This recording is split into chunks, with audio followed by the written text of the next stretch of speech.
The real truth about decluttering, why cleaning alone will never work. Most people think decluttering means spending one weekend cleaning out closets. They could not be more wrong. The harsh reality is that millions of us remain trapped by our possessions, and the reasons why might shock you. I'm Marcus from Seniors Cleaning Hacks, and the story I'm sharing comes from someone who learned these lessons the hard way. Elizabeth Harper, a 64-year-old retired teacher from Lincoln, Nebraska, spent 38 years educating children while her own home slowly buried her alive.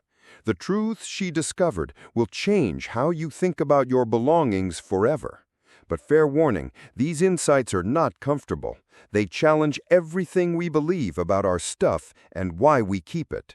If this content helps you see your home differently, hit that subscribe button and ring the notification bell. Your support keeps Seniors Cleaning Hacks bringing you real solutions, not quick fixes.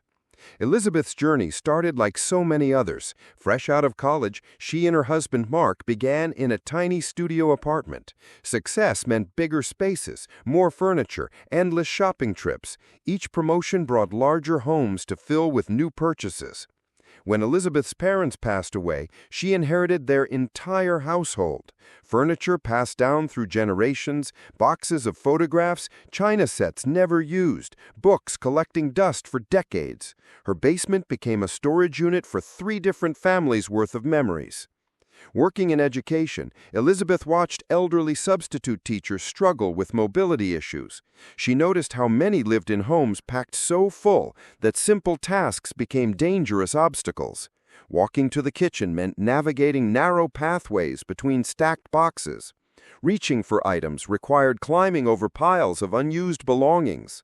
Each evening after long days teaching, Elizabeth returned to a house that exhausted her more than any classroom ever did.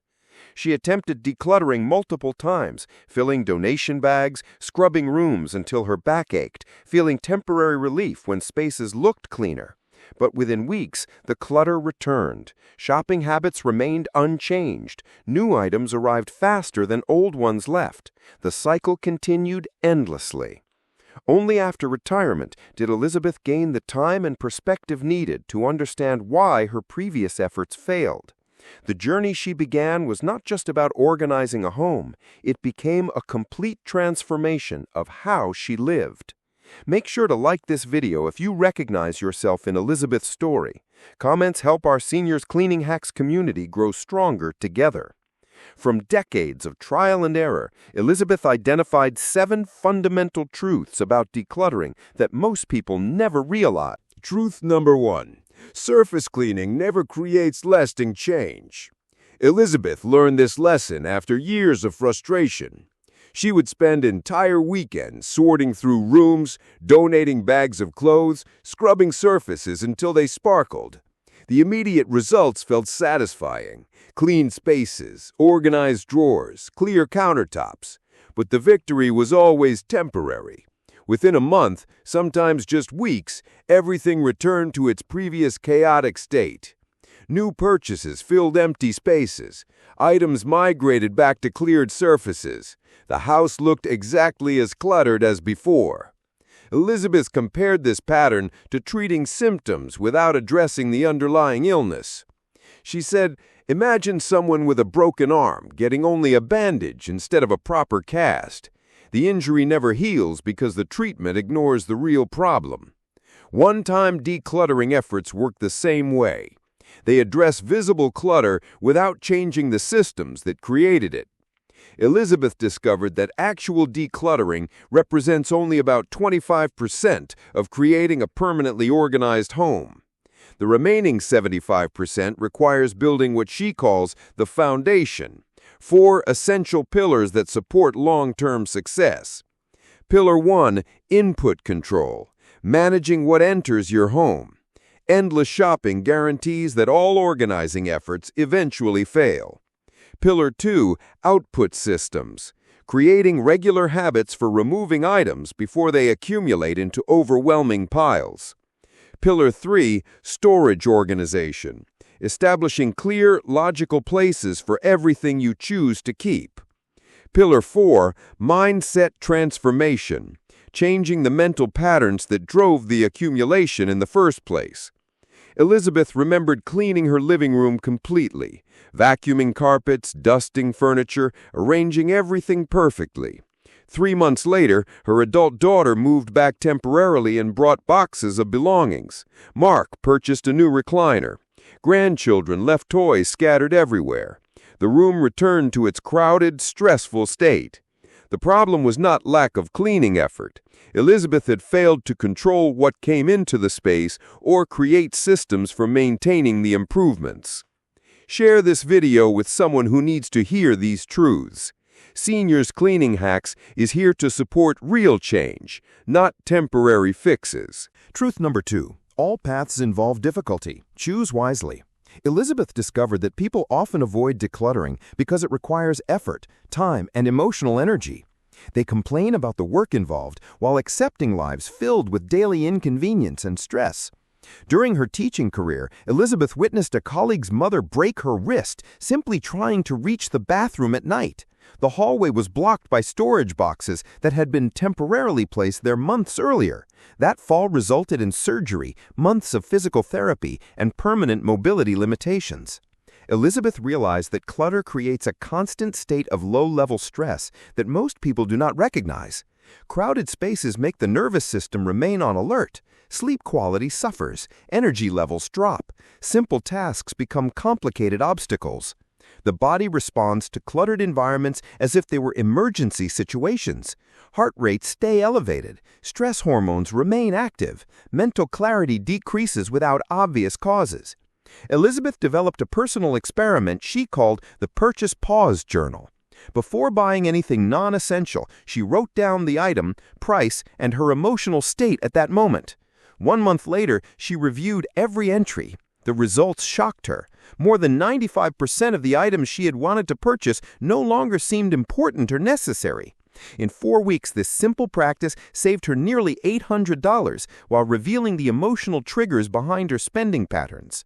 Elizabeth emphasized that life always involves challenges. The question becomes, which difficulties do you choose?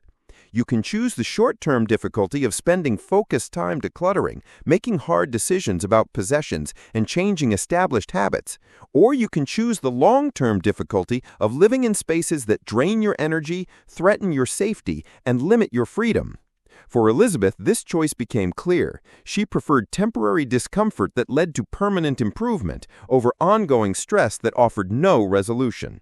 Ring that notification bell so you never miss Seniors Cleaning Hacks, tips for choosing the path that serves you best. Truth number 3. Unused items become emotional anchors. Elizabeth spent years keeping everything that held even slight sentimental value. Her daughter's childhood toys filled multiple closets. Mark's clothing remained untouched in dressers. Kitchen cabinets contained dozens of appliances she never used. She believed that keeping these items preserved precious memories and honored the people they represented. Instead, the accumulated belongings made her home feel heavy and overwhelming. Elizabeth worked with many elderly people throughout her career and noticed a common pattern. They often kept extensive collections of items while using only a small fraction regularly.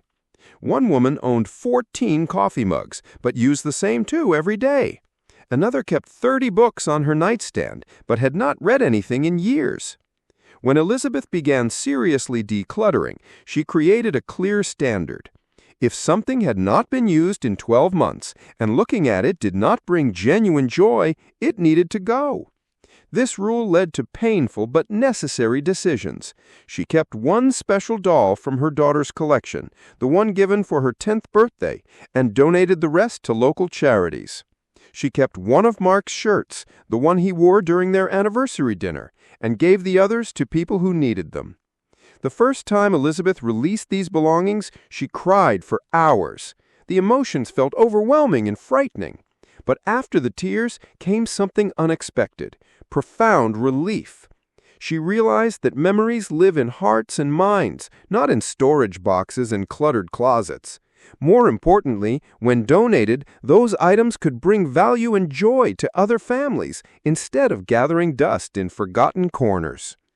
Elizabeth learned that holding on to unused items does not preserve the past. It prevents you from fully living in the present. Comment below about one item you keep but never use. Seniors Cleaning Hacks community supports each other through these tough decisions. Truth number 4. Your treasures are often other people's burdens. Elizabeth called this the most painful truth she discovered. For decades, she assumed that her children and grandchildren would want to inherit family heirlooms, antique furniture, and collections she had carefully maintained. When she finally asked directly, the responses surprised and hurt her. Her grandson politely declined the antique desk she treasured. Her daughter had no interest in the china set passed down through generations. Her granddaughter laughed gently when offered jewelry, saying, "I would not even know where to wear something so formal, Grandma." Elizabeth learned that objects only hold emotional value for the people who created those emotional connections. To everyone else, they often represent inconvenient obligations rather than treasured gifts. She discovered that hoarding behaviors affect more than 3% of the population, millions of people whose lives are controlled by their possessions. Simultaneously, countless articles describe adult children refusing to accept items their downsizing parents offer them. Elizabeth shared a story from her own family. She spent months organizing her father's memorabilia collection, assuming her son would want some pieces. He accepted only a few photographs and politely declined everything else. Psychology explains this phenomenon as the endowment effect. People naturally overvalue items they own. Something precious to you might be meaningless clutter to someone else. Your treasured collection could become their unwanted burden. Elizabeth said, "This hurt deeply, but I had to accept it. Not everything I cherish will matter to others. Letting go does not erase memories. It just returns space to the living." Subscribe to Seniors Cleaning Hacks for honest conversations about the emotional side of decluttering. Truth number 5. Success requires action, not information. Elizabeth emphasized that social media and books offer countless decluttering methods. The 4-box system: keep, donate, trash, relocate. The joy-sparking method of keeping only items that make you happy. Container organizing, seasonal sorting, digital tracking systems. These approaches sound helpful and logical, but Elizabeth discovered that no method works without the most crucial element: actually starting. During her working years, Elizabeth read extensively about home organization. She bookmarked articles, saved Pinterest boards, watched organizing videos, and bought books about decluttering. Her knowledge was extensive, but her house remained cluttered because she never dedicated time to implementation. Only after retirement did Elizabeth force herself to begin with tiny actions. Each day, she chose one small area, a single drawer, one shelf, half of a closet, and set the timer for 15 minutes. When the timer rang, she stopped, regardless of progress. These minimal daily actions accumulated into significant changes over time. Each completed area motivated her to tackle the next challenge. Elizabeth remembered reading in The 12-Week Year that the biggest obstacle between current reality and desired outcomes is not lack of information or techniques, it is lack of execution. This insight felt like a wake-up call. She had delayed action, thinking she needed entire weekends to make progress. In reality, 15 focused minutes was enough to begin, and each small victory built momentum for continued effort. Elizabeth emphasized that decluttering does not require perfection or secret knowledge. It requires taking the first small action. The smaller and more manageable, the better. Like this video if you are ready to stop researching and start acting. Seniors Cleaning Hacks believes in progress over perfection. Truth number 6. Clutter creates serious health dangers. Elizabeth stressed this truth constantly because her education career exposed her to countless safety incidents in cluttered homes. She knew a 78-year-old retired principal who fractured his hip tripping over boxes stacked in his hallway. An elderly librarian developed chronic respiratory problems from mold growing in closets packed with old papers. A former colleague suffered a heart attack, but paramedics could not navigate through her cluttered apartment quickly enough with emergency equipment.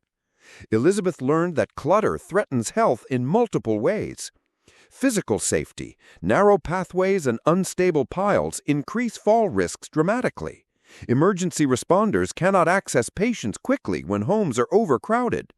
Respiratory health, hidden dust, mold, and allergens accumulate in cluttered spaces, causing breathing problems and triggering asthma attacks. Mental health, chaotic environments keep stress hormones elevated, disrupting sleep patterns and increasing anxiety levels. Social health, embarrassment about home conditions leads to isolation as people stop inviting friends and family to visit. Elizabeth remembered visiting a former student's grandmother whose kitchen was so packed that only one person could squeeze through at a time. When the woman needed medical attention, paramedics had to move dozens of items before they could bring in their equipment. Elizabeth realized that decluttering is not just about appearance or convenience, it is about survival and safety. Clear spaces allow safe movement, improve air quality, and reduce hidden stress that affects physical health. Every item released reduces potential health risks and creates a safer environment for daily living. Share this video with someone whose safety might be at risk. Seniors Cleaning Hacks cares about keeping our community healthy and secure. Truth number 7. Emotions are the hardest part. Elizabeth admitted that the most challenging aspect of decluttering was not the physical work, moving furniture, filling donation bags, or scrubbing surfaces. The emotional labor was far more difficult and exhausting. She remembered the day she opened Mark's closet for the first time after his passing. His work shirts, the jacket they bought during their Colorado vacation, his favorite sweater, each item triggered waves of grief and memory. Elizabeth sat on the bedroom floor for hours, holding each piece of clothing like she was embracing part of their shared life. The tears felt endless and overwhelming. In that moment, she understood that decluttering is fundamentally an emotional healing process. Releasing possessions sometimes means accepting that certain chapters of life have ended. Through her work, Elizabeth met many people facing similar challenges. Some kept deceased relatives' rooms untouched for years, afraid that changing anything would dishonor their memory. Others turned entire homes into shrines, leaving no space for present-day living. Elizabeth learned that crying is a natural and necessary part of the decluttering process. Painful emotions are not signs of failure. They are evidence of moving towards release and healing. She emphasized that after working through difficult emotions, spaces become not only physically clearer, but hearts become emotionally lighter as well. Comment your own emotional decluttering experiences below. Seniors Cleaning Hacks community supports each other through these difficult moments. Elizabeth Harper often concluded conversations with her gentle smile and familiar reminder. Decluttering is not about achieving perfection. It is about creating spaces where you can live comfortably, breathe easily, and reflect who you are today. She emphasized that extreme minimalism is not necessary, and comparing yourself to others is counterproductive. The goal is simply to begin with one drawer, one box, one small decision. Elizabeth believed that each released item returns space to the present moment and creates opportunities to live the remaining years more lightly and freely. As someone privileged to hear Elizabeth's story, I want to share these insights with the Seniors Cleaning Hacks community. Remember, only you can make these choices. You can choose the short-term difficulty of rolling up your sleeves and taking action, or the long-term difficulty of living surrounded by overwhelming clutter. You can fill every corner with accumulated memories, or you can keep the few that truly matter while allowing your heart to release the rest. Ask yourself, what items do you keep but never use? Are they serving you, or are you serving them? Start today with just 15 minutes. Choose one small drawer. Release 3 items you no longer need. That single action begins your personal transformation journey. Thank you for staying until the end of this Seniors Cleaning Hacks episode. Your support and engagement motivate us to continue sharing meaningful content. Remember to subscribe, like, and share so we can help more people create homes that are organized, safe, and filled with peace. We will see you in the next video where we continue building better lives together.